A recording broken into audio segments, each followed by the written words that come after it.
Hey guys, tonight we're heading back to the bitter heart of a medieval winter. You're standing in the middle of a wind-whipped village surrounded by frost-covered thatch roofs and walls made of timber and wattle. Your breath puffs in pale clouds. The sun has long since ducked below the horizon, and what little light remains flickers from rush lamps and hearths barely clinging to life.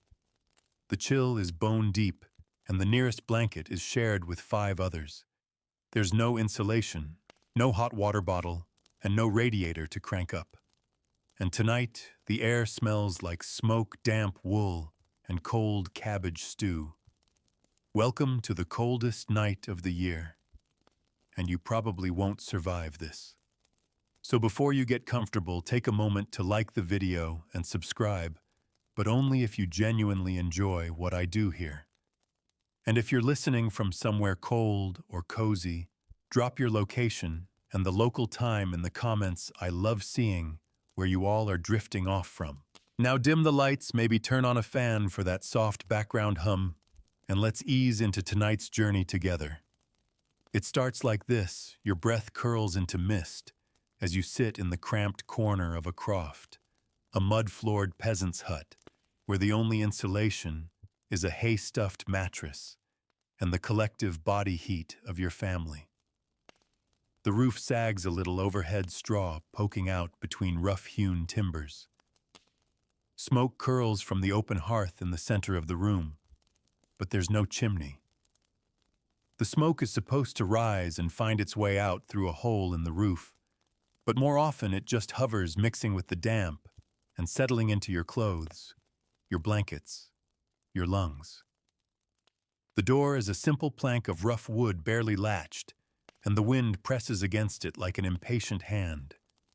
The walls are thin wattle and daub, maybe a few slats of wood, and in places you can see where the daub has crumbled away, letting the night air seep in. There's no glass in the windows, just a wooden shutter creaking against the gusts. Your fingers are numb, and you haven't felt your toes properly since Michaelmas. This is not a one-time hardship. This is every winter, every single night. The hearth fire is the only real heat source. It burns peat sticks, cow dung, if nothing else can be found. Firewood is precious, so precious, in fact, that you're probably stealing bits of it from the Lord's land when no one's looking. Getting caught means punishment, but freezing to death is worse. You've grown good at foraging dry twigs, at knowing which woods burn hottest and slowest. Oak, if you're lucky. Hazel sometimes. You avoid green wood, it smokes too much and gives off little heat. When night falls, you gather in one room with your family, the livestock, just beyond the dividing wall if there is one. Their warm bodies help a little. The cow's breath adds to the haze. The chicken coop smells like droppings, but eggs are your wealth, and the animal's warmth is a kind of heat tax you gladly pay. You eat something simple. A pottage, most likely stewed grains, maybe turnip or leek if you're fortunate. No meat tonight. There hasn't been meat since last Lent, and that was probably a salted piece of pork fat left over from the slaughter. The warmth of the meal fades quickly, but it's better than the gnawing emptiness of going to bed hungry. The bed isn't really a bed. It's more of a raised platform stuffed with straw, covered by itchy wool blankets, if you own any. Maybe it's old animal hide, stiff with use and age. Everyone piles in mother, father, siblings, sometimes a grandparent. No shame in it. It's survival. Shared body heat is more valuable than privacy. You sleep in your clothes. No one undresses in winter. You curl around your youngest sibling, the one who whimpers in her sleep. Her nose is cold against your shoulder. Your mother snores softly, her breath rattling like parchment, and your father turns over, dragging the only heavy blanket with him. You tug it back, careful not to wake anyone. Sometimes the cold brings nightmares of frostbite, of wolves howling just outside the shutter. Wolves aren't a myth. They are real, and in hard winters they come closer to the villages, their hunger driving them to the edge of humanity. You've heard stories of them snatching stray dogs and small children who wander too far from the door after dark. So the door stays bolted. You whisper prayers to Saint Blaise, patron of ailments, and hope you don't wake with the cough. But even inside, the cold creeps. The walls sweat with frost. The roof drips with condensation that freezes along the edges. You can't afford to let the fire go out, but wood is scarce. Someone always has to wake in the middle of the night to feed the fire just a handful of twigs, just enough to keep the embers glowing. If you're the oldest child, it's usually you. You stumble from the bed, feet pressing into frozen earth, heart pounding as you lift the iron pot from the hearth and stir the coals. The nights are long. You fall asleep only to wake again a few hours later, frozen and stiff. Sleep comes in pieces, not all at once, and dreams feel like distant warmth, faint, glowing, unreachable. Still, you survive, because you have to, and you aren't alone. Everyone in the village is fighting the same night, the same frost, the same hopelessness. You hear your neighbor coughing in his hut nearby. You can see the faint glow of his hearth through the gaps in your shutter. You know that tomorrow you'll see him at the common well, red-nosed and stiff-jointed, and you'll exchange weary nods, the unspoken code of survival. Morning comes slowly, like a reluctant blessing. The frost on the ground sparkles like powdered glass. Your breath still curls white. You press your feet into your worn shoes, stuffed with straw, and step out into a world that looks beautiful from a distance and cruel up close. And yet, this is only the beginning of winter. The cold doesn't ease up, not in the morning, not in the afternoon, and certainly not when the sun begins to sink again. You're not surprised. Winters in your part of the medieval world are less a season and more a test. And every day is a question. How much more can you endure? There's no thermostat, no layered fleece, no second pair of socks. You don't even know what a winter coat is. What you have is wool, rough, scratchy, essential. And if you're lucky, that wool was well spun and dyed dark to soak in what little sunlight there is. Clothing becomes armor.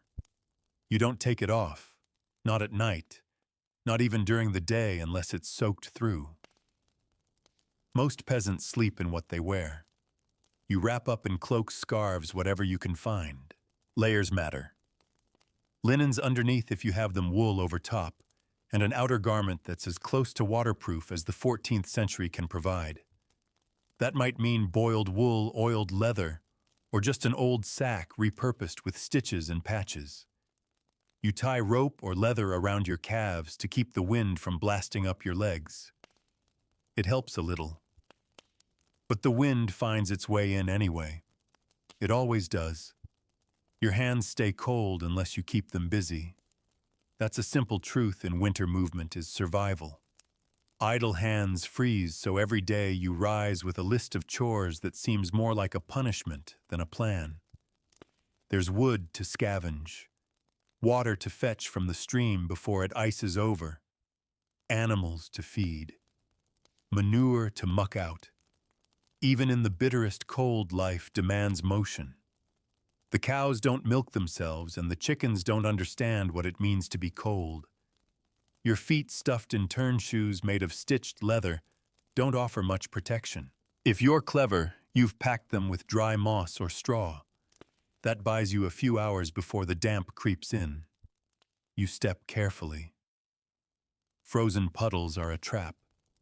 Slip once, break a bone, and you could be in real trouble. There's no doctor, no hospital. Just your mother's poultices and prayers and the hope that your body can fix itself in time. By midday, you can't feel your fingertips, but the chores continue. You haul buckets of slop to the pigs. You dig out the frozen latch on the barn. You carry bundles of sticks inside hands, shaking eyes stinging from the wind.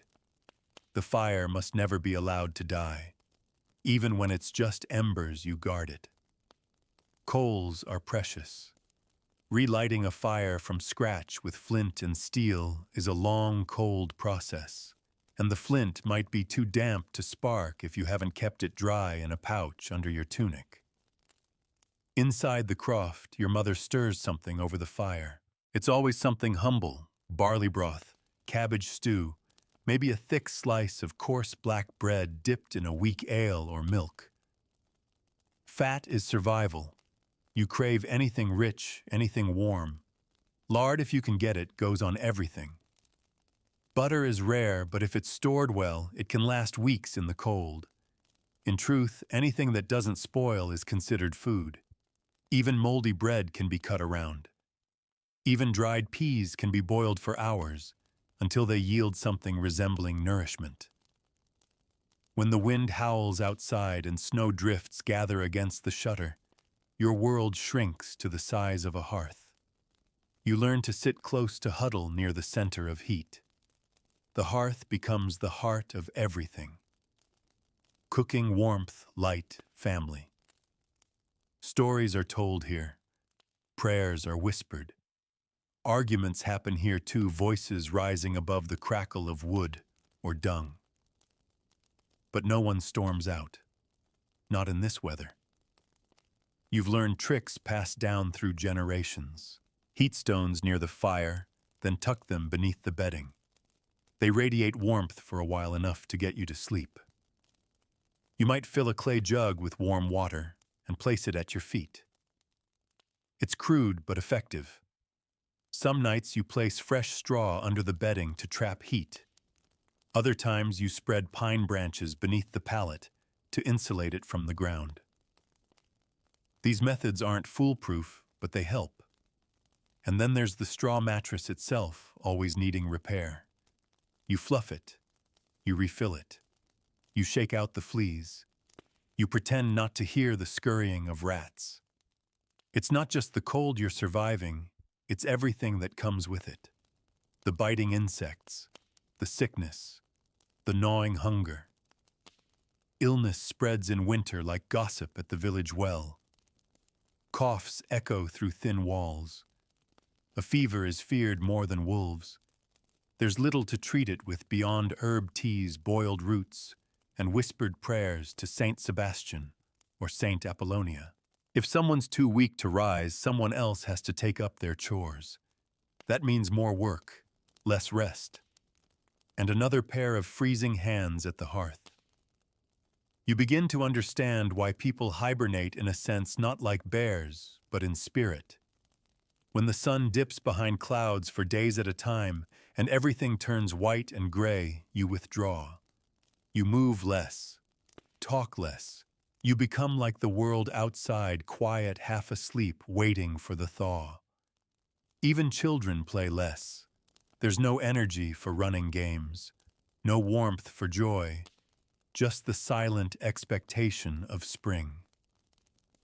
But you've also noticed something else, something buried under the frost, like a stubborn root. In winter, people share more. A neighbor may knock with a loaf of bread when they've baked too much. Another may offer a wool scrap or let you borrow a pot when yours cracks. You share stories. You trade help. The cold doesn't just steal, it unites. You learn who you can trust in winter, who you can lean on, who will let your family sleep closer to theirs when the night is too sharp for one hearth alone.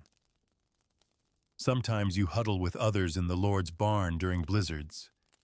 It's not mercy, it's practicality. If all the peasants die, who will till the land come spring, so the reeve might allow a night under the thatched roof with the animals?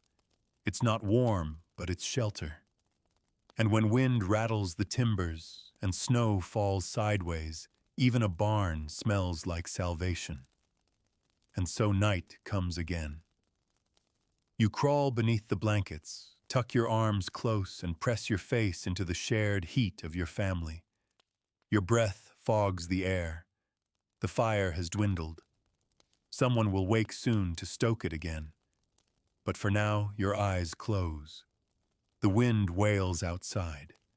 The wolves wait in the woods, and the world turns white once more. But you're still here, still surviving. You wake to silence, not because it's quiet, but because the snow has blanketed the world in stillness. That heavy cotton-dense kind of silence, where sound seems swallowed by the landscape. The fire has burned low. You're buried under a mound of shared blankets and stiff old hides, but the tip of your nose is freezing. You breathe, and the breath rises like smoke. Your fingers ache as they move. Morning isn't warm, it's just slightly less deadly than night. Someone stirs beside you. It might be your little brother or one of the older cousins who sleeps head to foot with you to save space. A body shifts, a groan. Another begins to cough, the thick kind wet and rattling. You know that sound. Everyone does. Winter doesn't just bring frost. It brings sickness. And the line between just a cough and something worse is as thin as the linen on your back. You climb out of bed, if it can even be called a bed, and your feet land on the frozen dirt floor. You wince. It never gets easier. The straw underfoot doesn't help much, but you're used to that by now. You hurry to the hearth, poking at what little is left of last night's embers. With luck, you kept them smoldering under a layer of ash. That's the trick. Ash keeps heat locked in, lets you coax flame back to life without striking flint again. You add a few kindling twigs. Blow. The red glow breathes brighter just enough to ignite the next bundle. There's no firewood stockpile, only a damp pile near the wall scavenged bit by bit. The wood cracks and complains as it catches flame. Smoke begins to rise. You fan it with a bundle of dried reeds. Soon, the light glows gold again, dancing across soot-stained walls. The others begin to stir. Your mother shuffles over to stir a pot from last night, adding more water, stretching the food. Breakfast is the same as dinner and lunch too, if there's enough left. Maybe she throws in a bit of barley, maybe an old onion or a clove of garlic saved for flavor. That's a luxury. Most mornings it's just warm broth-flavored water with a hint of yesterday's turnip. The smell of heat, even without richness, is comforting. You wrap your fingers around the clay bowl, letting the warmth soak in before taking that first careful sip. You don't burn your mouth. You can't afford to. Even a small wound is dangerous in winter. Infection has no mercy, and cold slows healing.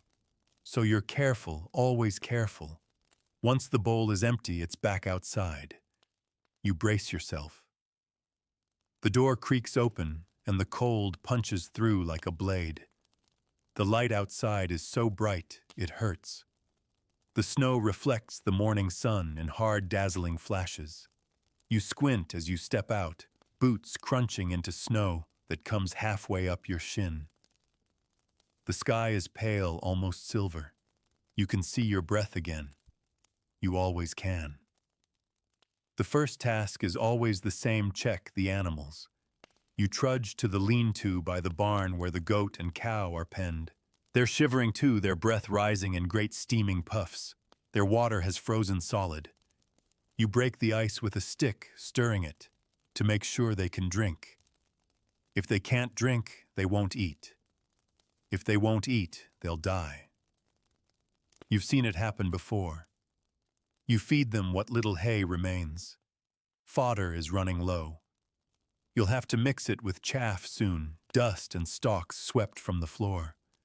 Not ideal, but it keeps them alive.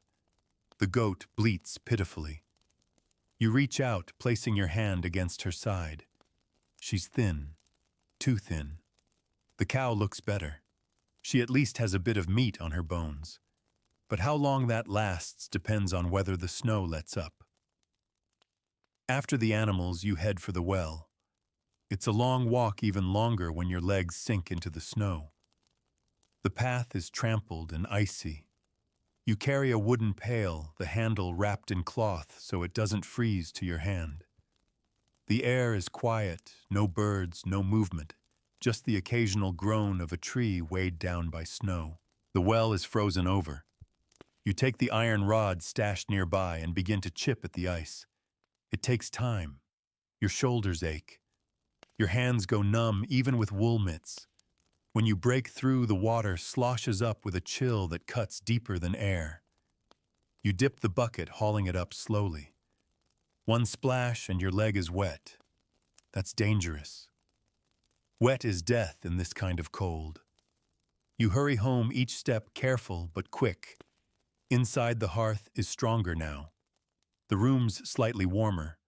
Not warm, but not life-threatening. You peel off the soaked legging and sit by the fire, letting the steam rise from the wool. Your mother fusses. She tells you to be more careful. She knows. She's seen people freeze from one careless splash.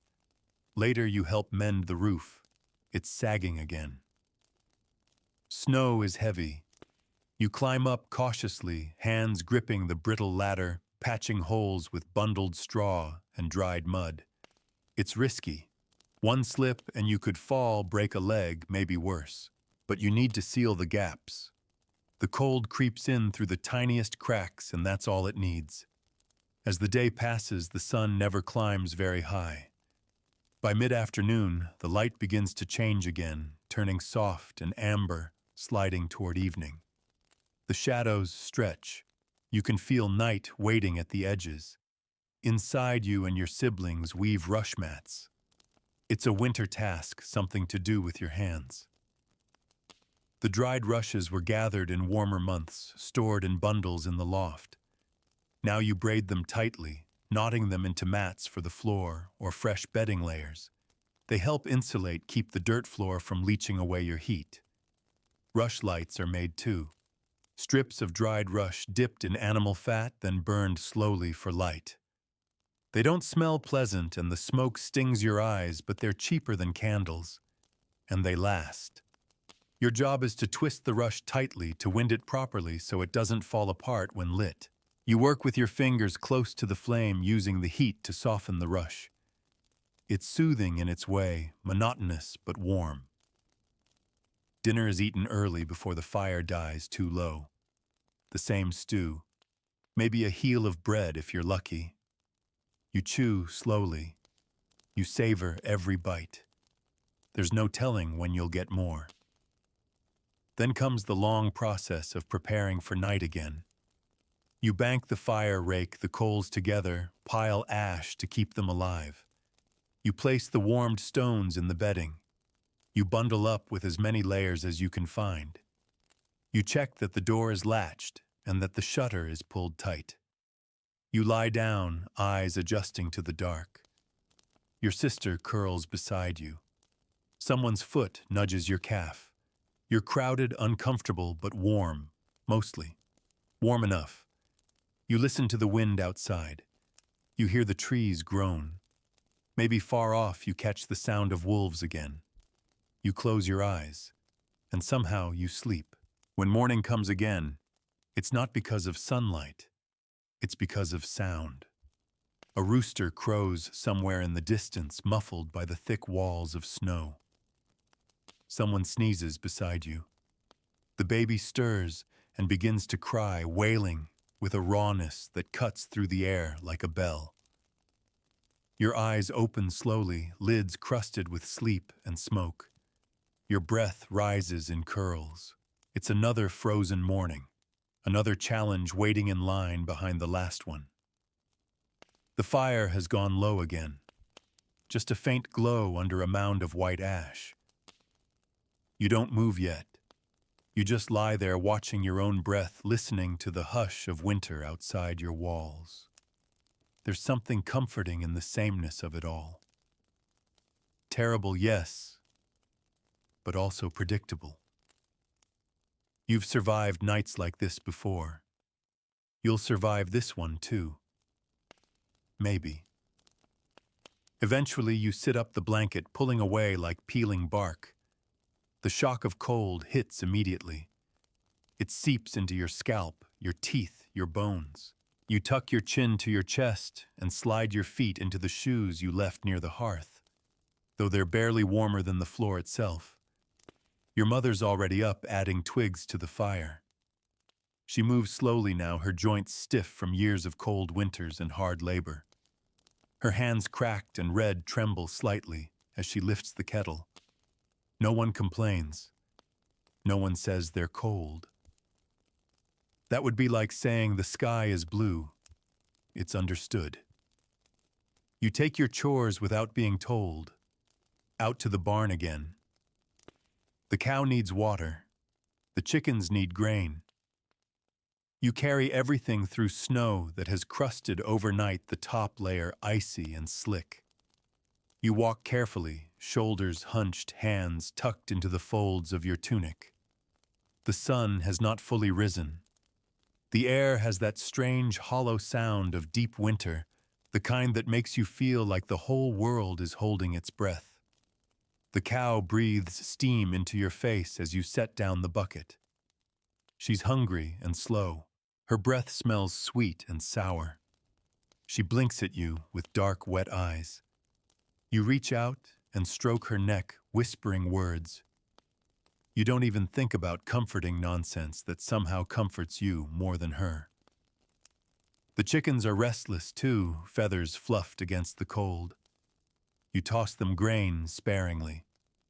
There isn't much. You've started mixing in crushed eggshells and old husks to stretch the feed. They peck anyway, frantic and sharp. Life doesn't slow down for the cold, it just gets meaner. Afterwards, you stop at the woodpile. What little there is. You chip away at the ice that's formed on top, digging through for something dry. You find some twigs, some bark. You tuck them under your arm like treasure. They'll keep the fire going. That's all that matters. Back inside breakfast is whatever your mother's managed to pull together. Maybe oatcakes. Maybe thin broth. Maybe just warm ale. You eat it slowly, more for the heat than the flavor. Your siblings pass the bowl back and forth. No one speaks much. There's a shared understanding that speech costs energy. The day's labor begins again. Winter doesn't cancel your obligations, it just makes them harder. You've been tasked with repairing a corner of the roof where waters started dripping onto the bedding below. A minor leak, but in this cold, minor becomes major very quickly. You climb up with a bundle of straw and some daub-wet mud mixed with animal hair. Your hands go numb before you even begin, but you keep at it.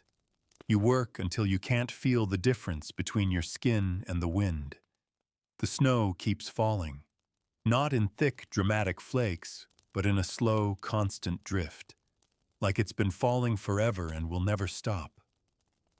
Everything is white and has been for days. The trees look dead. The fences are buried. Even the animals are quiet or subdued by the weight of the season.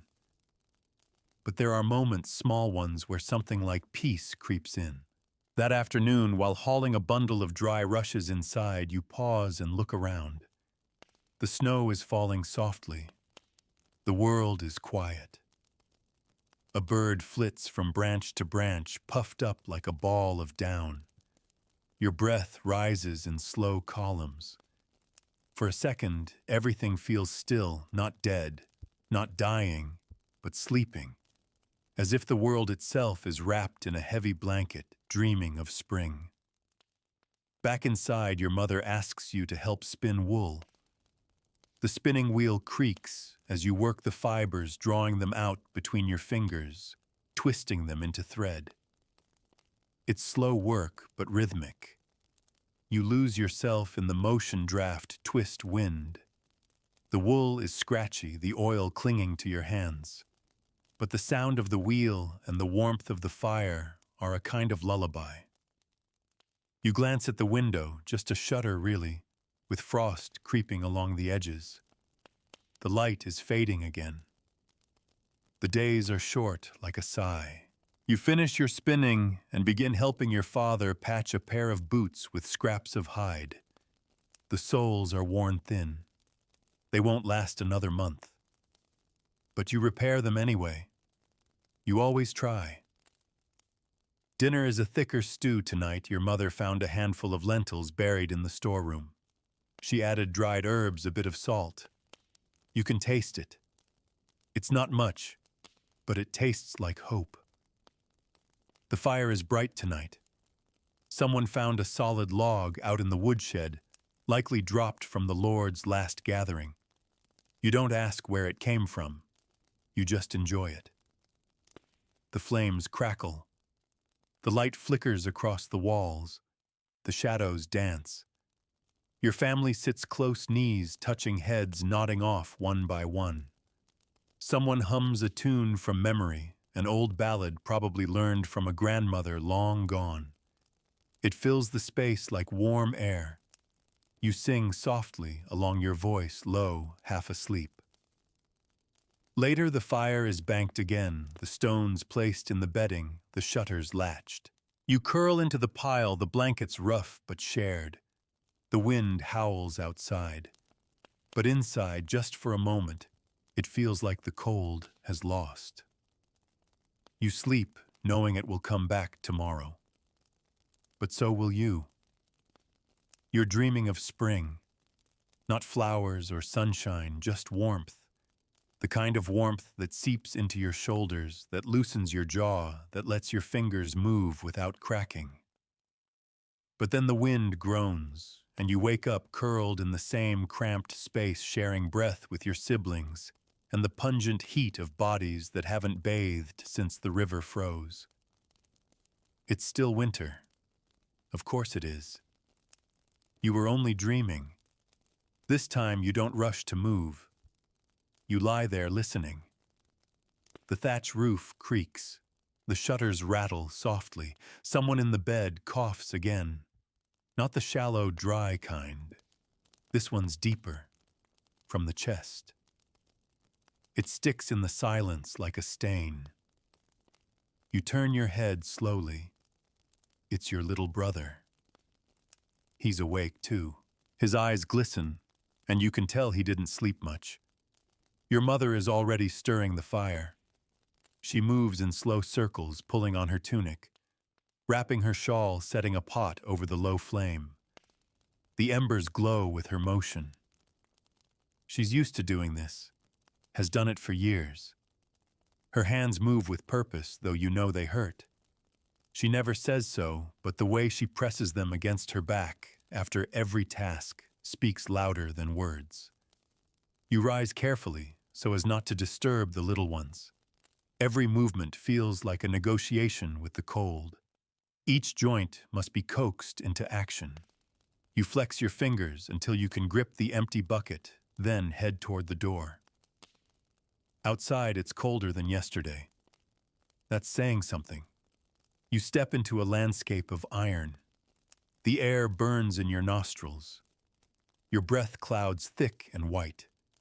Everything is gray, brittle, lifeless. The snow crunches like glass beneath your feet.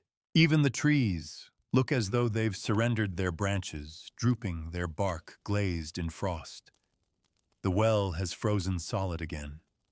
You groan quietly, jaw tight against the ache of it. Back to the barn for the iron rod. It takes longer this morning to chip through the ice. Your hands feel stiff and the wind gnaws at your ears. But you keep going. You always do. When you return with the water, your mother smiles faintly. Not much, but enough to warm something inside you. She ladles out the morning's broth, barely more than hot water with a bit of gruel. You drink it anyway. You don't waste anything in this weather. Hunger dulls pride. The rest of the morning is spent inside repairing what can be repaired. Your father is patching his old cloak, stitching fur around the collar from a rabbit caught last season. The fur is coarse, but it will trap warmth. Your job is to mend holes in a pair of gloves, thin leather, worn down to almost nothing. You use scraps of linen to reinforce the seams. It won't last long, but it might last this week.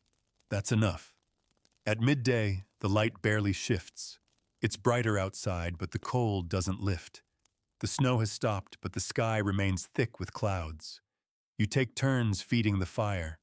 One handful of kindling, one stick at a time. Never too much. You ration everything, even heat. Later, the animals need feeding again.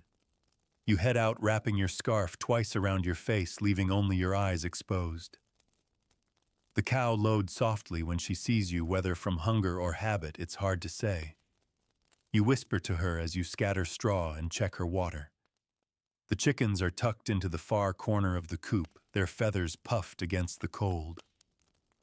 You leave the door open only as long as you must. Every second counts. Every gust is a thief. Then comes a rare moment: visitors. Your cousin and his mother arrive at your door, bundled and red-faced, carrying a bundle of twigs and 2 small jars. One is lard. The other is dried nettles. Your mother accepts them gratefully. In exchange, she gives them a round loaf she baked 2 days ago and a handful of dried apples. It's not charity, it's balance. The old system of give and take that keeps the village from starving or freezing completely. You don't survive winter alone. No one does. The conversation is short. Just a few words exchanged by the hearth. Some talk of wolves near the edge of the forest, of old Thomas slipping on the ice and breaking a rib, of the Lord's men passing through last night, checking to see which families still had livestock. You all nod, say little. These visits are more than social. They're surveillance. Everyone keeps track of everyone, not out of malice, but necessity. By late afternoon, you're back at the spinning wheel. Your fingers are stiff, but the wool must be twisted. You hum as you work. A simple tune. Maybe one your mother sang once. You don't even know the words. It's just sound something to fill the space between thought and silence. Outside, dusk creeps in early. The sun is just a blur behind clouds, fading already. Inside, the fire flickers with new life. The lard from your cousin is rendered over the flame. It smells strong, but it'll make tonight's meal better. Your mother adds a few nettles to the stew. They're bitter, but they're good for the blood, she says.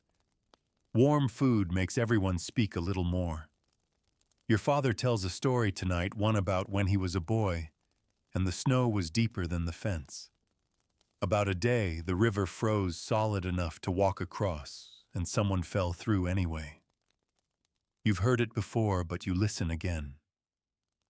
Stories are more than entertainment in winter. They are time. They are memory. They are warmth.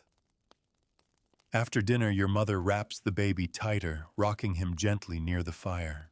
The rest of you settle into your nightly routine, placing stones near the hearth, layering the bedding, stretching the rush mats. You even find a dry plank to prop against the door. Extra wind last night made the latch tremble. And then it's time.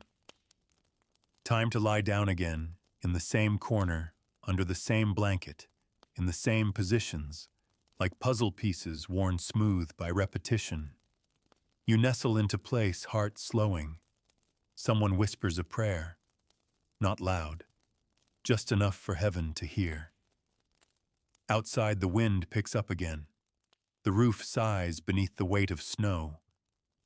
But inside, you've survived another day. And the cold, it hasn't won yet.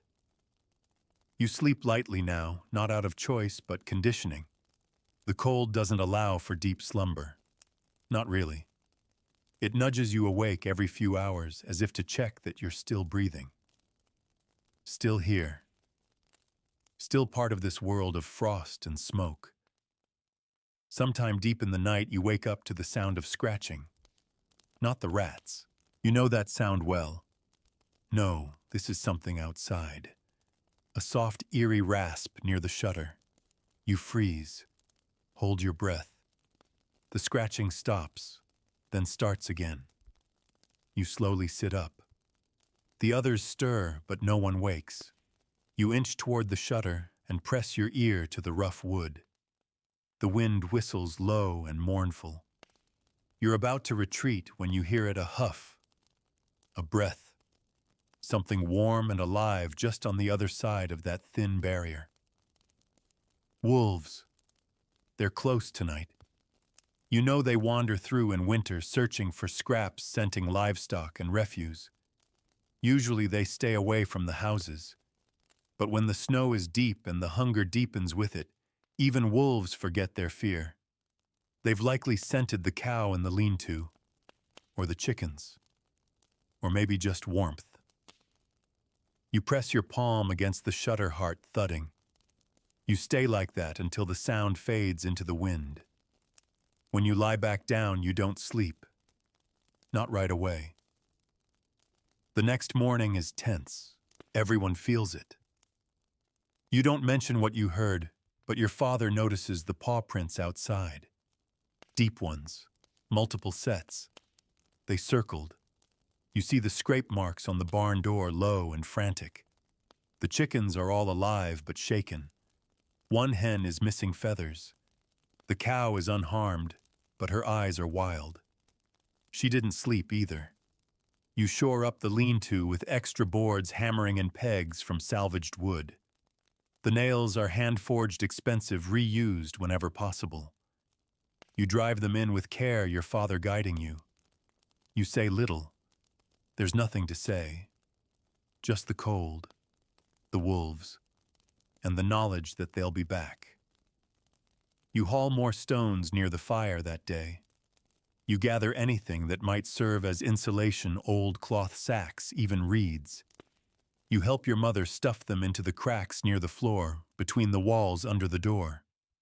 You wedge them tightly, sealing off the draft as best you can. You've learned that you don't fight the cold head on. You push it back, inch by inch, breath by breath. That afternoon, a neighbor comes by.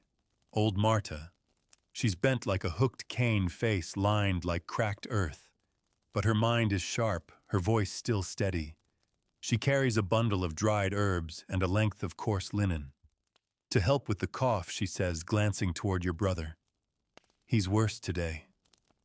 Not dangerously so, but it lingers. That deep, sticky sound. You thank her and let her sit by the fire while your mother brews the herbs into a bitter tea.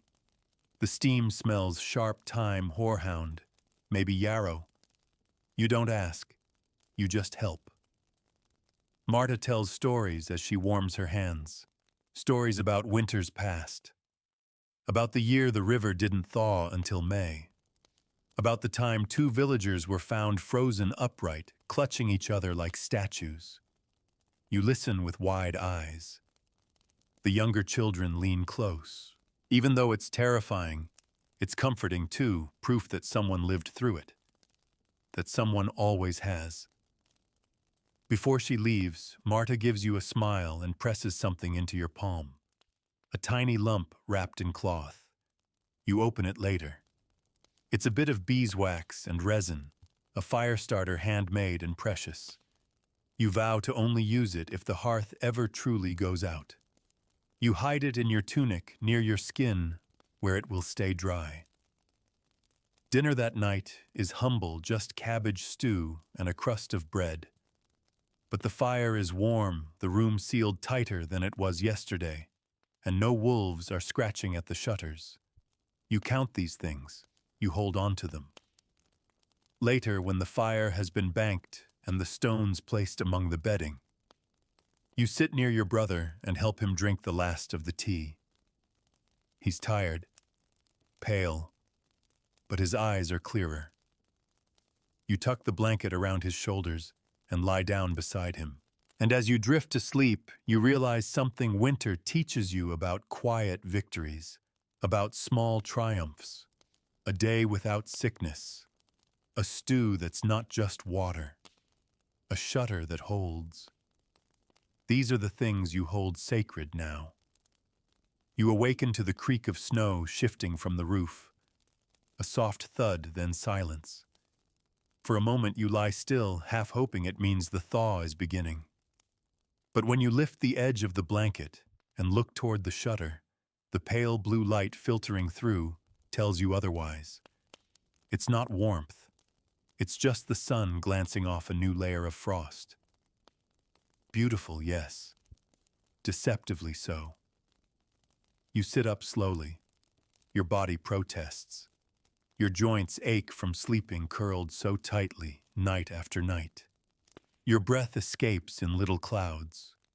You rub your hands together trying to wake them before you reach for the bucket of water beside the hearth. It's partially frozen. The surface is hard, but you break through it with the heel of your palm. The shock of the cold stings like a slap, but at least it's clean. Your brother still coughs in his sleep, but softer now. Less wheeze, more breath. That's a good sign. You lean over and touch his forehead. No fever. That's another. Small victories. You've learned to mark your days by them. Outside, the snow has stopped falling, but the wind is sharp again. It cuts across the landscape like it has something to prove. You open the door only wide enough to slip through and press it shut again behind you. The sunlight glints off the ice-crusted fields. For a moment, you just stand there, blinking into the brightness. You can see the other huts, little smudges against the white. Smoke drifts upward from some of them. Others remain cold, silent. You wonder about the families in those, whether they've run out of wood, or food, or simply the will to move. Your feet crunch across the snow as you make your way toward the edge of the tree line. You're on the hunt today, not for game, though. You wish you were, but for fallen branches, dry bark, anything that will burn. You carry a small axe, though its edge is worn and dull. It's not for chopping trees, just trimming what nature offers freely. You're not allowed to take from the Lord's forest, not without permission. But in winter, necessity often blurs the lines. You find a dead branch still mostly dry, and start breaking it down into manageable pieces. Your fingers are numb even through your mitts. Each crack of wood sounds loud in the stillness. You gather a modest bundle and tie it with a bit of rope, then start back. The wind whistles through the trees like a song with no melody. On the way home, you pass Marta's hut. Smoke curls lazily from the chimney. That's a good sign. You make a note to stop by later. She's old, and old people don't do well in weather like this. But she's tough, has lived through more winters than most. She always says the snow doesn't scare her. It's the silence that does. Back home, your mother is kneading dough near the hearth. The fire crackles stronger now. Someone must have fed it while you were gone. Your bundle of wood goes into the stack by the door. It's not much, but every stick counts. You brush the snow from your shoulders and join her, helping stretch the dough into flat rounds. Today you'll bake them directly on the stone, covering them with a hot pan to trap the heat. It's a trick she learned from her mother. The bread comes out dense, a little smoky, but warm and filling. You eat yours with a bit of salt and a smear of lard. It tastes better than anything you can remember. After lunch, the village reeve passes through. He's on horseback, wrapped in layers of fur and wool, a scarf covering his mouth. His breath fogs with each word as he greets your father. They speak in low tones, and you listen from the doorway, pretending not to. There's talk of extra hands needed to clear paths, of a collapsed roof on the other side of the hill, of wolves again. Always the wolves. Your father agrees to help with the clearing. You go with him carrying shovels and tools, joining 3 other men from neighboring huts. Together you walk across the crusted snow, stomping down drifts, carving walkways between homes and barns and storage sheds. It's hard work. Your shoulders burn. Your fingers sting. But it gets your blood moving. And the sky, though pale, is clear. As you work, you hear the distant howling again, far off but real. One of the men swears under his breath. They're hungrier now, he mutters. Even the rabbits are gone. Another nods. Heard they took a dog from Marta's yard. You glance back toward her hut. The smoke's still rising. That evening you go alone to check on her. The snow is deep in the path, and the cold clings to your bones. But when you knock, her voice answers. A small relief. She opens the door, bundled in a shawl, face creased with lines that have seen too many winters. She smiles when she sees you and waves you inside. Her hut is dim, but warmer than expected. A good fire burns in the hearth. She offers you a seat, a cup of something hot. Nettle tea again. You sip it slowly, the bitterness welcome. She talks for a while about her husband, long dead. About the hard winter of 47. About the wolves that used to roam the hills when she was a girl. You listen, nodding, letting her words fill the silence. Before you leave, she presses a bundle into your hands. For your brother, she says. Inside is a dried root wrapped in cloth, and a small talisman, a carved wooden disc with a faded cross etched into the surface. For protection, she adds. You thank her, tuck it into your cloak, and make your way home. The sky is dark when you return. Stars flicker overhead, sharp and unblinking. You latch the door behind you, shake off the snow, and hand the bundle to your mother. She nods solemnly, placing the talisman near the hearth. We'll keep it warm, she says. That night your brother sleeps more peacefully. The wind still howls, but the wolves do not come. You've stopped hoping for warmth. Not in the way you used to. Not in the foolish way that dreams of spring bursting suddenly with green shoots and soft rain. No, now you hope for less cold a day, where the wind doesn't burn your ears, or where the snow doesn't seep into your boots before you've even reached the barn. You learn to lower your expectations in winter. That's how you survive it. This morning the air feels heavier. Not colder, just thicker, as if the sky is pressing down on everything. You can smell smoke from nearby huts lingering low in the air. A change is coming. Snow, probably. Or worse, freezing rain. You slip out of bed, careful not to wake your brother. He's sleeping more easily now, and that's worth protecting. The fire has burned low again. You kneel by the hearth, coaxing life back into the coals with practiced hands. A few twigs, a puff of breath, a glowing ember slow to catch, then a tiny flame licking upward. The smoke rises, curling into the rafters. Your mother joins you, silently handing you a bundle of kindling she kept near the hearth. You nod your thanks, neither of you speaks. You don't need to. The quiet between you is more than enough. Today is wash day. Not because it's warm, not even close, but because it has to be done. The linens haven't been cleaned in over 2 weeks, and even though they're cold and stiff, the smell is turning sour. That's the problem with winter. You live in such tight quarters, share so many layers that everything begins to ferment, sweat, smoke, mildew, and sickness clings to fabric as much as it does to air. You head to the stream at the edge of the woods, carrying the wooden tub with the cracked rim. You and your sister, arms red from the cold, before you even reach the water. The stream is barely moving, just a trickle beneath a skin of ice.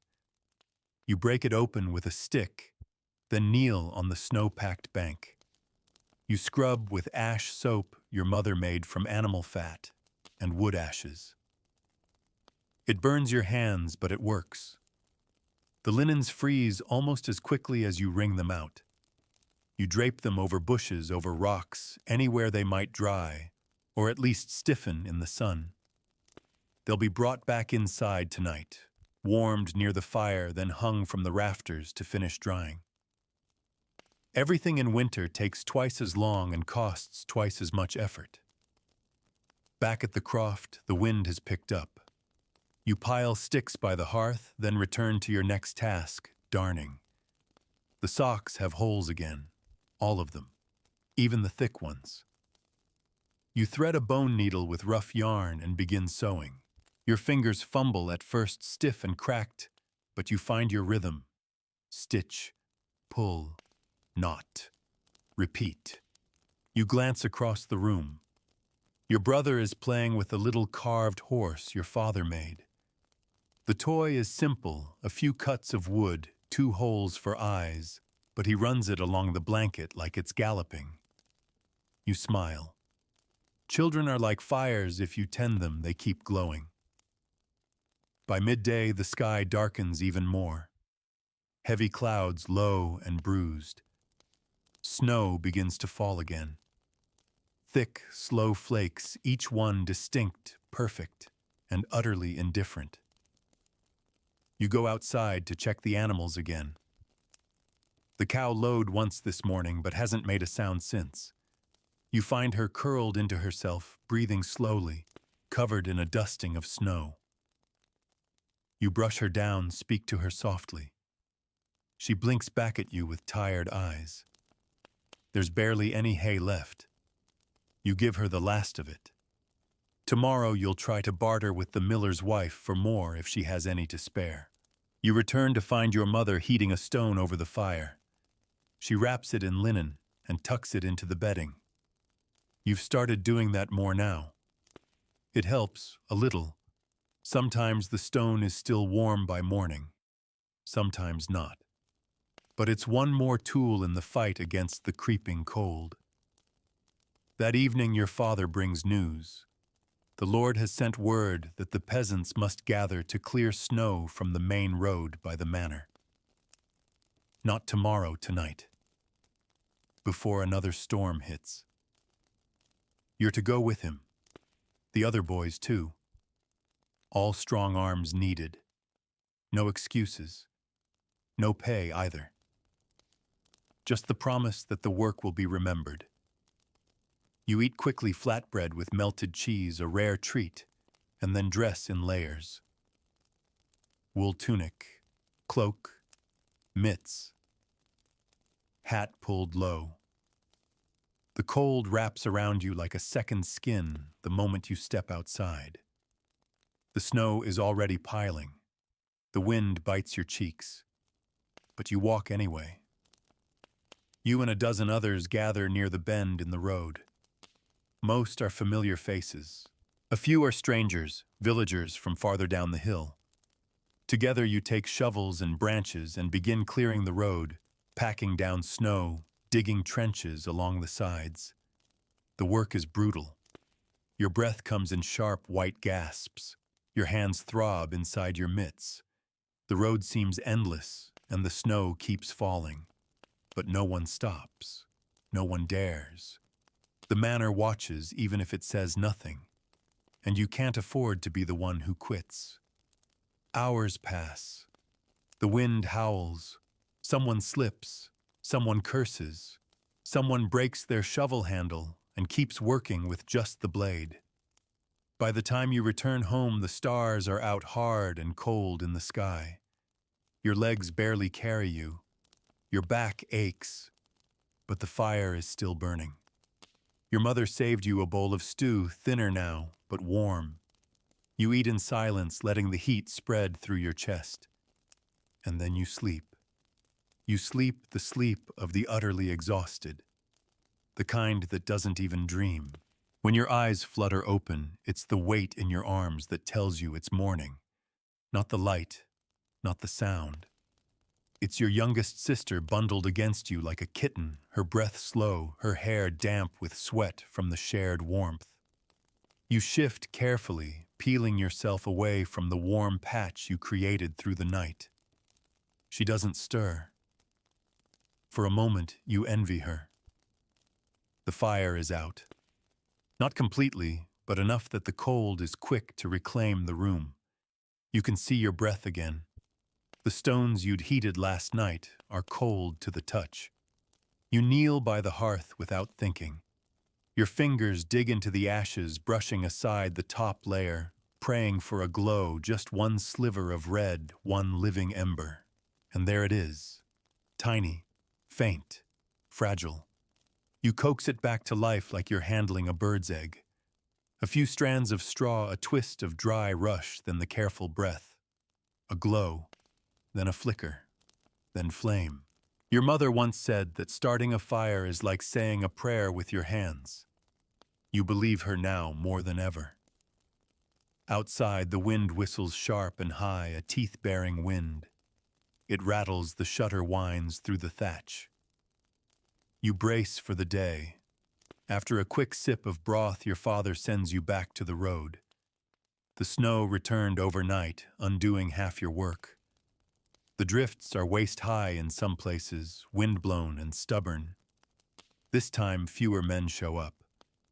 You suspect some were too tired, or sick, or simply unwilling to test their luck again. But you go, because you have to. You dig pack and haul. You breathe through wool. Your mitts soak through. Your knees tremble. You don't talk. No one does. The only sound is the scrape of wood against snow, the grunts of bodies refusing to quit. When the sun rises fully, though barely, it casts a dull blue light across the fields. You can see your village from the road, smoke trailing from chimneys, the occasional figure moving between huts. From this distance, it almost looks peaceful. Still, like something out of a painting. But you know better. By noon, you return. Your reward. A nod from the steward, and the aching warmth of a fire your mother kept alive. Your reward is survival, as always. But that afternoon, something rare happens. Sunlight. Actual golden sunlight breaks through the clouds and spills across the frozen fields. You squint as you step outside. The snow sparkles. The world looks less like a prison and more like a painting. For a moment, everything feels softer. Your siblings run out to play not far, just near the well. Their laughter cuts through the air like a bell. You stand there, arms crossed, watching them roll snow into balls, chase each other in clumsy boots, throw bits of ice and shriek with glee. And you smile. You don't even realize you're doing it until your jaw starts to ache. Your mother joins you.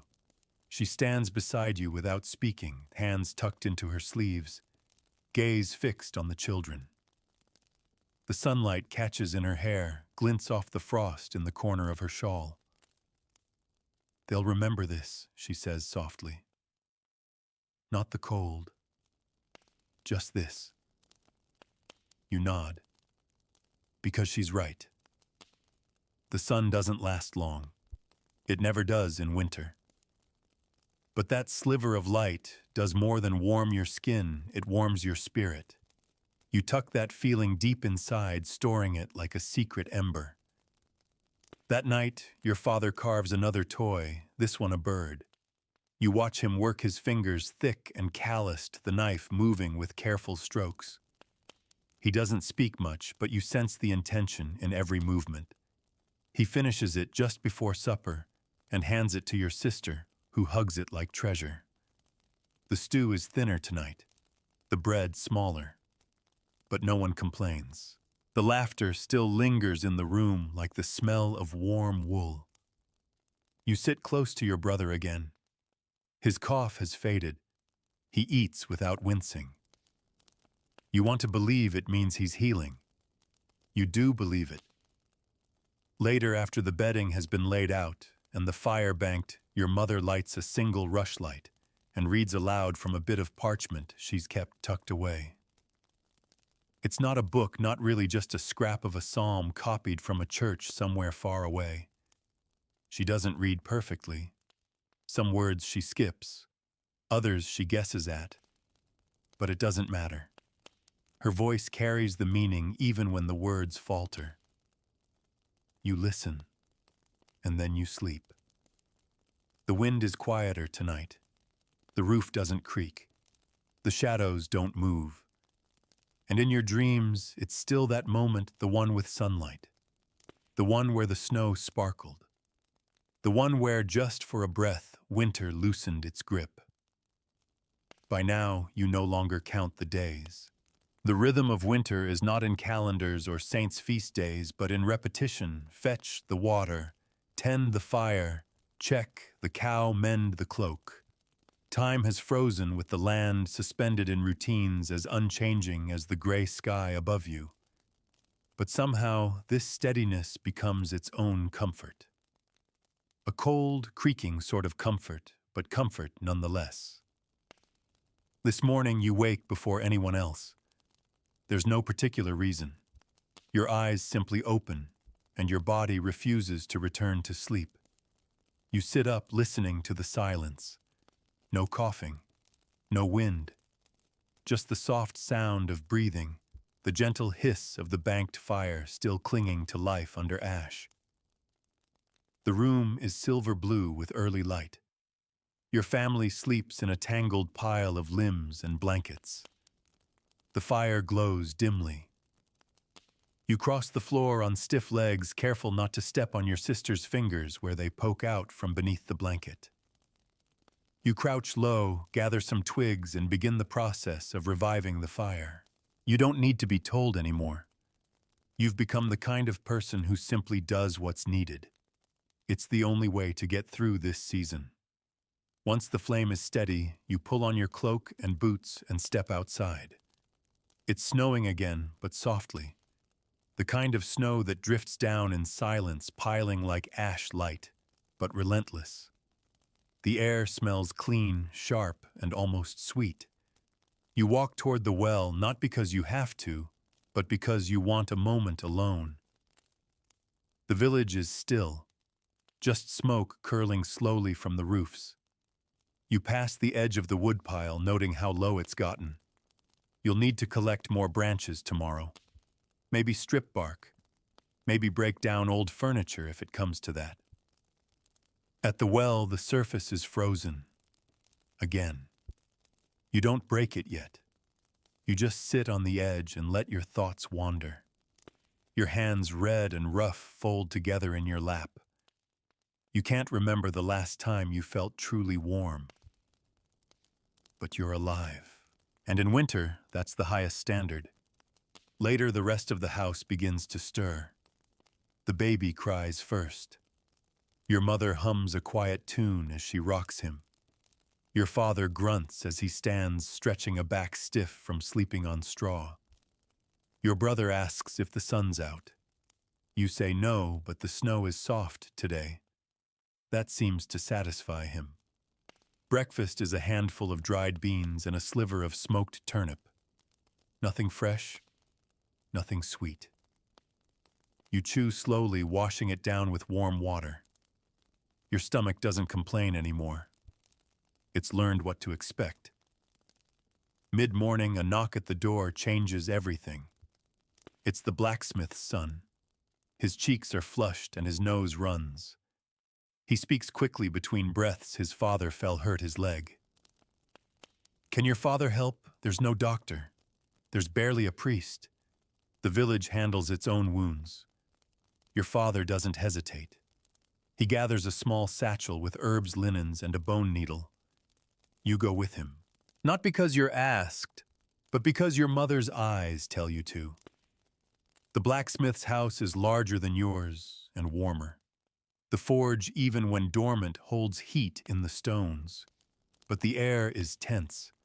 The blacksmith lies near the fire leg, bent at a sickening angle. His face is pale, his brow damp. Your father kneels and begins examining the injury. You hold the man's hand while your father talks him through what's coming. He'll have to pull the bone back into place. There will be pain. There will be blood. You don't look away when it happens. You hold tighter. You count your breath in time with his cries. And when it's done, when the bone is set and the man's leg bound tight, you feel something shift inside you. A kind of strength, or maybe just a kind of knowing. That life is pain, yes, but also healing. You return home in silence. Your hands are still sticky with blood. Your mother washes them with snow. Neither of you says anything about it. That evening you go out again not far, just to the edge of the woods where you last saw dry branches. You carry the axe. Your hands still shake a little, but you press on. You find what you need: fallen limbs, stripped bark, brittle twigs. You gather them into a bundle and start back. On the way you pause and look up. The sky has cleared. It's the first time in weeks you've seen stars. Dozens, maybe hundreds. Cold and bright, flickering like distant fires. You stand there, breath catching in your throat. It's beautiful. So beautiful it almost hurts. When you return, your mother's smile greets you like another fire. She's heated a bit of cider saved from the fall. Just a sip each. It tastes like apples and smoke and memory. Your brother has carved another toy from a piece of bone, a tiny bird, smooth and delicate. He gives it to your sister. She names it Snow. You all sleep a little closer that night. The fire burns a little longer. And in the distance no wolves, just stars. The stars may have offered a reprieve last night, but by morning the world reminds you exactly where you are. The cold is sharper again, dry, brittle, the kind that makes the inside of your nose ache and turns every breath into a hiss. There's a silence outside that feels heavier than usual, not peaceful, not gentle, just still. You know that kind of cold. The kind that freezes water mid-pour. The kind that makes the boards on the door groan and contract loud enough to startle you from sleep. And sure enough, when you push back the blanket and crawl out of bed, your feet meet a floor that's stiff with frost. The fire, though you banked it well, is nearly gone. The embers glow weakly, a dull red, pulsing like a heartbeat in sleep. You know what to do, you always know now. You work silently, methodically, add the twigs, coax the coals, feed the flame. It takes longer today. The air seems to fight you at every step. Smoke refuses to rise, curling instead around your face. Your eyes sting. You blink your cheeks, already raw from the air. When the fire finally catches, you sit back on your heels and exhale one long, silent breath of relief. Your mother joins you a few minutes later. She doesn't speak, only rests a hand on your shoulder. The gesture means everything. Breakfast is late. The beans need soaking, and there's barely enough lard left to flavor the water. You eat slowly, dipping dry bread into broth so thin you can see the bottom of the bowl. But you eat it all. Every drop, every crumb. Hunger has no pride. Midday brings a new kind of work. You're going to the woods today, farther than usual. The stores are low. You need more than twigs. You need proper branches, real fuel to keep the hearth alive through the next hard spell.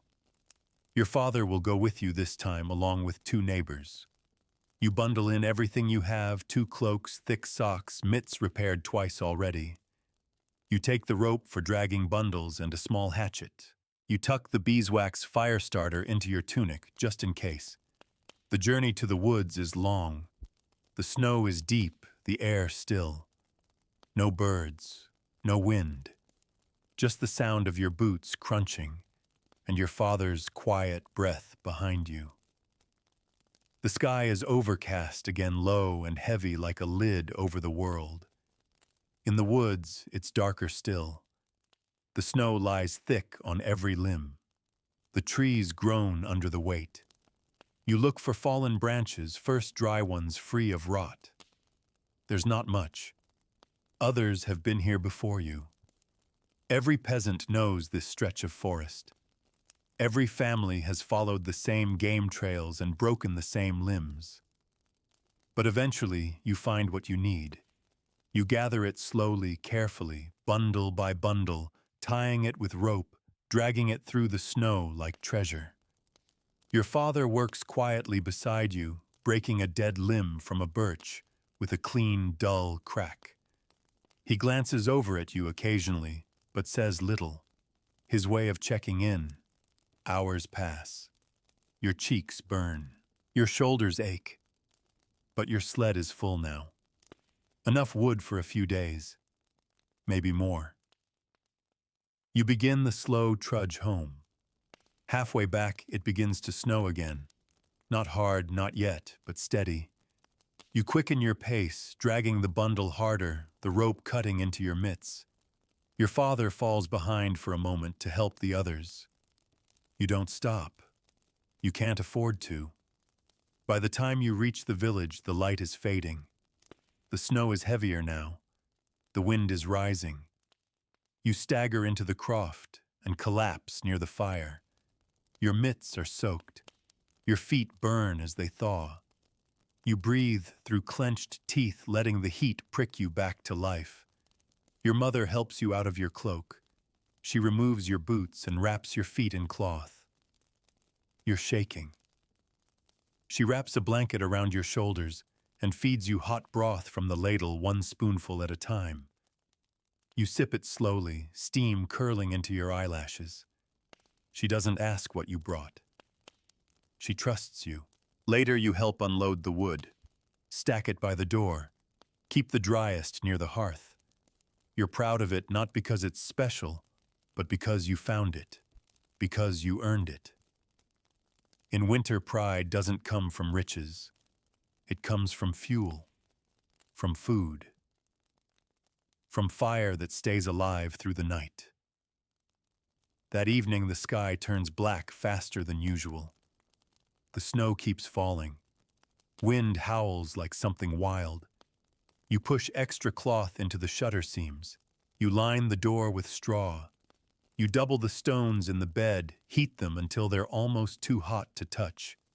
You eat early barley and onions and a single slice of dried sausage saved from Christmas.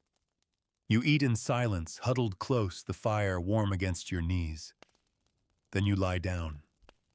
You hold your sister close. She wraps her arms around your chest and buries her face into your tunic. Tonight, there is no singing, no stories, only the wind, only the snow, only the hope that the fire holds, and it does, for now. The storm hits hardest in the middle of the night. It isn't the wind that wakes you this time, it's the cold. A cold so fierce, so sudden, it feels as though someone poured ice water down your spine. You sit up with a gasp, heart hammering. The blanket has slipped from your shoulders, and the heat from the hearth is gone. Not diminished. Gone. The fire is out. You scramble toward it in the dark, knees bumping into the edge of the bedding, hands scrabbling across the packed dirt floor. The hearth is black and still. Even the stones are cold. You dig through the ash in a panic, but it's useless. Whatever spark remained has been swallowed by the night. The door groans on its hinges. The shutter creaks wildly. The wind pushes against the croft, like a living thing rattling the seams. Snow drifts in through cracks near the roof. You call out softly, and your father stirs. One look tells him everything. He's on his feet, instantly wrapped in a cloak, throwing his hands into mitts, as he shouts to your mother to get the children under every blanket you have. You stand frozen, breathing fast, staring into the dark. And then you remember. The fire starter. You tear open your tunic, pull the beeswax bundle from where it's hidden close to your skin. Still dry, still warm. You grab the dry twigs near the wall, the kindling you saved just yesterday. You strike the flint. Once. Twice. A third time. Nothing. Your father kneels beside you, shielding the space with his body. He cups his hands and blows as you strike again. A spark, a curl of smoke, then at last a flame. It's tiny, wavering like a breath, but it's there. You feed it, nurture it, build it into something bigger. Slowly, the orange glow pushes back the dark. You can feel the room exhale with you. The children cry softly in their sleep. Your mother hushes them, rocking gently. You press your forehead to the hearth's edge. Your hands shake. Your heart still hasn't slowed. By dawn, the storm has passed. The world is white. A heavy, blinding white that seems to cover everything, even the sound. You step outside and immediately sink to your knees in snow. The drifts are waist-high, maybe more. The fence has vanished. The paths are gone. Everything looks erased. But the air is still. No wind now. Just quiet. You work all morning clearing the snow from the door, digging paths to the lean-to, checking the animals. The cow is alive, huddled beneath a collapsed section of roof. You dig around her, speaking softly, feeding her the last scraps of hay. Her eyes roll with fear, but she stands. The chickens aren't so lucky. 2 are dead. Frozen in place, feathers stiff and eyes open. You bury them in the snow, not out of ceremony, just to keep the foxes away. You return inside covered in snow and sweat. The fire is strong now. The air inside is still cold, but it feels like something reclaimed, something yours. That afternoon, the villagers gather. You all meet near the church, a squat stone building with a warped door and a bell that hasn't rung in years. The reeve is there taking stock, counting families, asking after the sick, the injured, the missing. 2 homes collapsed. No one died. But there are injuries. 1 man lost fingers to frostbite. Another slipped, broke his arm. And 1 family, a mother and 2 children, have nothing left. Their roof caved entirely. Your mother doesn't hesitate. She tells the reeve they can sleep in your home near your hearth. You flinch at first. Your home is small. Space is already tight. But your father nods. He agrees. That night, they arrive quiet and grateful. The children are younger than you, eyes wide and rimmed with red. Their mother holds her hands close to her chest, fingers wrapped in cloth. You offer them the warmest stones. Your father gives up his place near the fire. Your mother doubles the broth with water and herbs. You share what you have. And somehow the room feels warmer. Not physically, but deeper. Like the walls have shifted to hold more than just bodies, like they've made room for hope. You don't sleep much. There are too many limbs, too many people. But you lie still and listen to the sound of breathing all around you. Some slow, some broken, but all alive. Tomorrow you'll help rebuild. You'll climb onto a neighbor's roof and hammer straw into place. You'll carry bundles of reeds. You'll share whatever food your mother can spare. You'll give away a pair of mitts, not because you have much, but because that's how you've survived this long. Because when winter roars the loudest, sometimes the only answer is to draw people closer, to share the heat, even when you barely have any yourself. The next day dawns flat and gray, as if the sky itself is too tired to do anything but hover in silence. The storm may have passed, but the damage it left behind is evident everywhere. Collapsed fences, splintered beams, frozen drifts, tall enough to bury a man. The village looks half-sunk, like it's been swallowed by the snow. But the people rise. You rise. Because the only thing worse than the cold is surrendering to it. Your home is louder this morning, more voices, more coughing, more movement in a space already too small. The family that's taken shelter with you is trying not to intrude. They keep to their corner near the hearth, whispering to each other in hushed tones, but your siblings don't mind the crowd. The youngest two have already made friends, giggling as they trace patterns in the frost that forms on the inside of the shutter. Breakfast is modest, stretched thinner than ever. You eat your share slowly, scraping the bowl clean with a finger before passing it to the next in line. No one speaks about hunger. No one needs to. Then the work begins.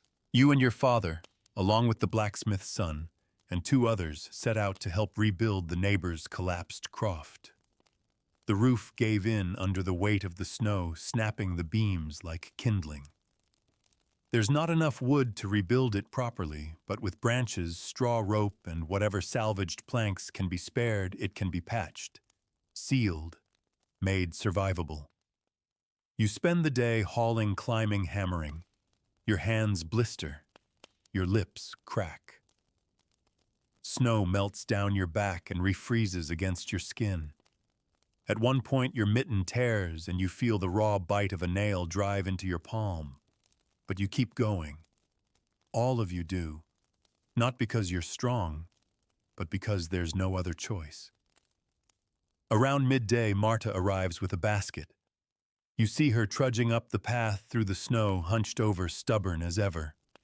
She carries dried mushrooms, a bundle of herbs, and something wrapped in cloth flatbread warm from her hearth.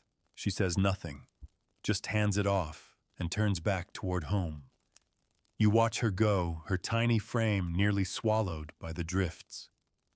Back at the croft, the roof begins to resemble something solid again. It won't keep out everything, but it will hold for now. You tuck straw into the gaps between the planks, wedge in moss for insulation, smear a layer of daub over the worst cracks. Your fingers are numb, but your mind stays sharp. When it's finally finished, when the last rope is tied, the last stone placed against the wind, you step back and look at your work. It's not pretty, but it's shelter, and shelter is survival. The family who lived there returns quietly. They don't speak much, just nods, a clasp of the hand, a tearful smile from the mother. That's enough. You return home sore and soaked to the bone. The warmth from the fire hits you like a blessing. Your mother peels off your wet clothes and wraps you in a dry shawl. She presses a warm cloth to your face. You want to cry from the kindness of it, but you don't. You just sit by the fire and let the heat seep back into your bones. Dinner is a broth of mushrooms and barley. You eat in silence, watching the flames dance. The children huddle together, passing the carved bird toy from one hand to another. Your brother's cough has faded to nothing now. He's back to chattering, asking questions, telling half-remembered stories he heard from your father. You let him talk. Let him fill the space. After dinner, your mother sings. It's not loud, not cheerful, but soft and slow like a lullaby stretched out over the fire.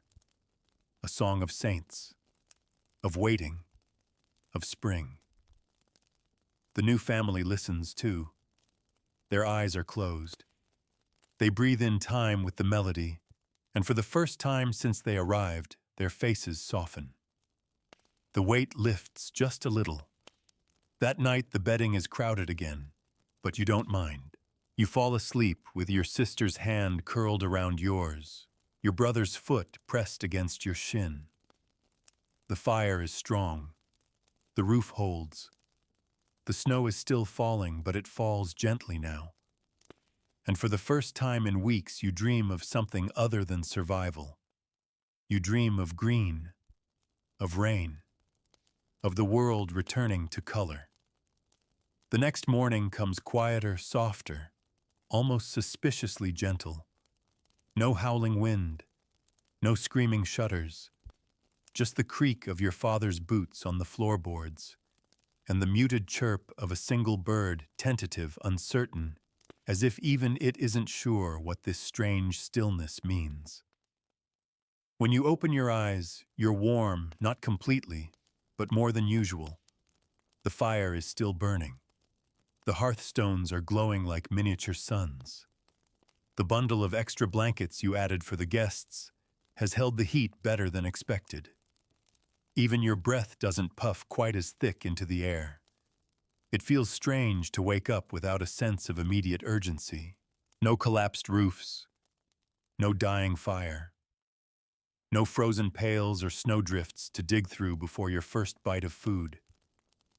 Just the quiet, just the flicker of flame and the sound of your mother humming as she tends to the pot. You lie there for a while unmoving. It's the first time in weeks that your body doesn't ache in a new place. You flex your fingers and toes, expecting the usual sting of thawing limbs, but today they're only stiff, not screaming. Eventually, you rise. Breakfast today is still humble barley mash and dried root, but there's a second pot, something bubbling. Your mother nods toward it and says it's a gift from Marta. Boiled chicken bones and a few herbs. A thin soup, but rich compared to what you've eaten lately. You can smell the fat in the steam. Your stomach growls in anticipation. The children are in better spirits too. The little ones giggle again, playing games with polished stones. Your brother's out of bed, kneeling near the fire and carving another wooden figure, this time a bear. He holds it up to show you. It looks more like a dog, but you smile anyway. It's a winter bear, he says proudly. Later, you go outside to check the animals. The snow has stopped. The sky above is dull pewter, but the air feels different. Not warm, not yet, but no longer aggressive, no longer biting. You break the ice in the water troughs. It cracks easily. The cow is quiet but alert. She lifts her head when you enter, ears twitching, eyes bright. The chickens peck sluggishly at the feed you scatter, and the rooster gives a half-hearted crow. Life is creeping back in. On your way to the well, you pass the family you helped yesterday. The mother is outside brushing snow off a tattered rug, her children inside kneeling by their own fire. You lift a hand in greeting. She smiles, a real one this time, not the strained, fearful kind you've seen since the storm. Her cheeks are pink, her scarf snug around her face. She looks like someone who remembers what hope tastes like. Back at home, your father is fixing a hinge on the door. It's warped from the cold. You help him, holding the board steady while he hammers. The rhythm of the work is steadying, reliable. You've come to love the sound of things being repaired. It feels like defiance, like telling the winter it hasn't broken you yet. In the afternoon, there's a knock at the door. The Reeve again. He's checking on households, seeing who's still standing, who needs help. He leaves a sack behind some grain, a handful of dried fish, a promise that more aid may come from the manor, if supplies allow. Your father thanks him without smiling. The man turns back into the snow, his boots leaving deep impressions. You spend part of the day stitching a new lining into your boots. Your old socks are worn clean through. Your mother teaches you how to fold scraps of wool into the soles, how to sew around the curve of the heel. Her fingers move with practiced grace.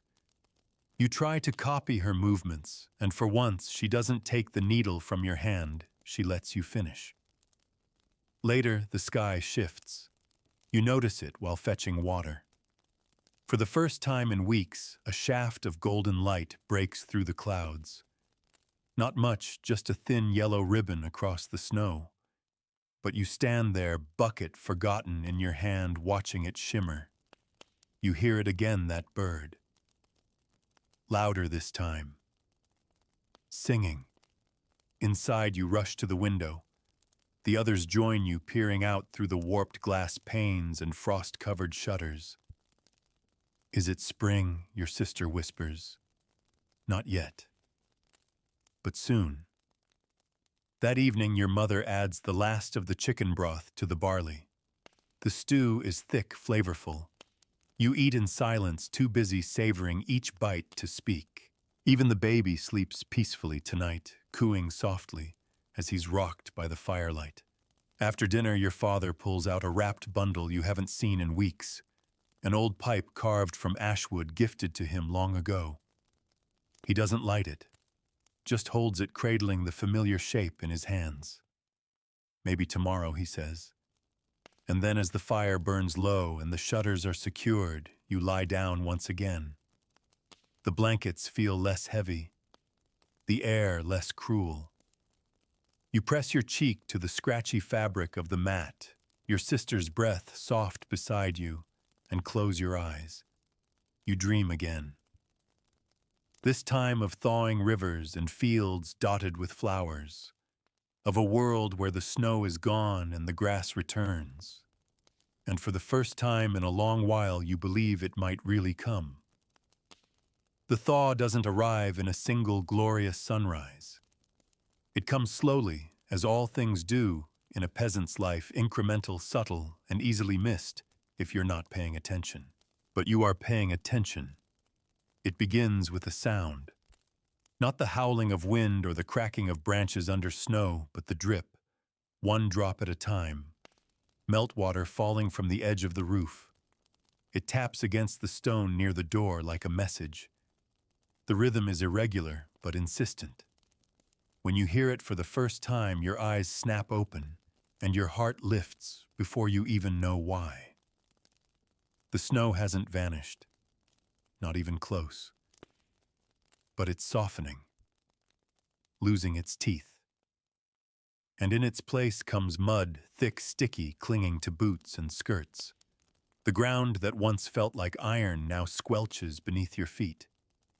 It smells strange, almost rotten, but it smells like earth, like something alive. You wake earlier each morning now, not because of cold, but because your body's begun to believe in the sun again. Light seeps into the croft more easily. The frost on the inside of the shutter has vanished. The fire, though still burning, doesn't feel quite so sacred, just necessary. Today, your mother opens the door and leaves it open for a moment too long. You see dust motes dancing in the air. You feel the tiniest breeze, not icy, but cool and wet and full of promise. She steps outside without her cloak.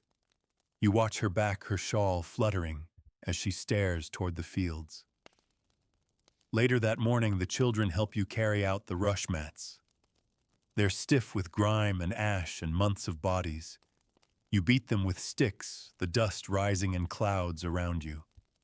A few other families are doing the same. For the first time in weeks, there's a hint of sound in the village again, chatter, laughter, scolding. The blacksmith opens his shutters. The miller's wife brings her baby out to feel the sun. Someone's goat bleats loudly from behind a fence.